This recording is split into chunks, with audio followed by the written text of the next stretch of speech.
Assalamualaikum guys, welcome back to my channel. It's a Bola God number one baby. Apa khabar guys? Sorry guys ya, lambat sikit untuk update video guys ya. Kita akan prediction perlawanan Persib Bandung lawan Ratchaburi guys ya.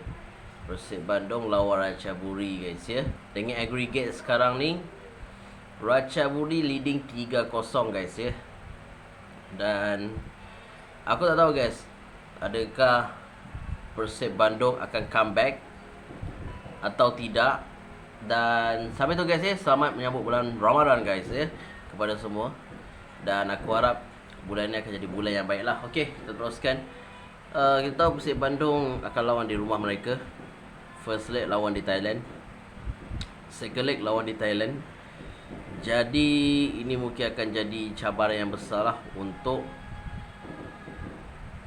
Persib Bandung sendiri. Nak comeback 3 gol guys, gimana tu? Jadi aku rasa mungkin Persib Bandung akan menang guys ya. Kita akan prediction ya. Prediction aku mungkin Persib Bandung akan comeback 4-0.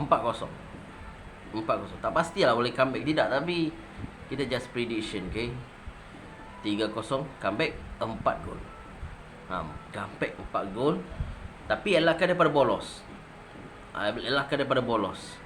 Daripada Ratchaburi. Mungkin lah. Kalau Ratchaburi gol, habis.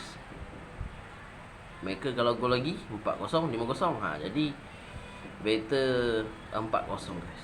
4-0. Kalau aku sendirilah. Jadi pendapat kalian gimana guys? Cuba komen dalam video ni. Prediction sebelum perlawanan. Itu saja. Assalamualaikum.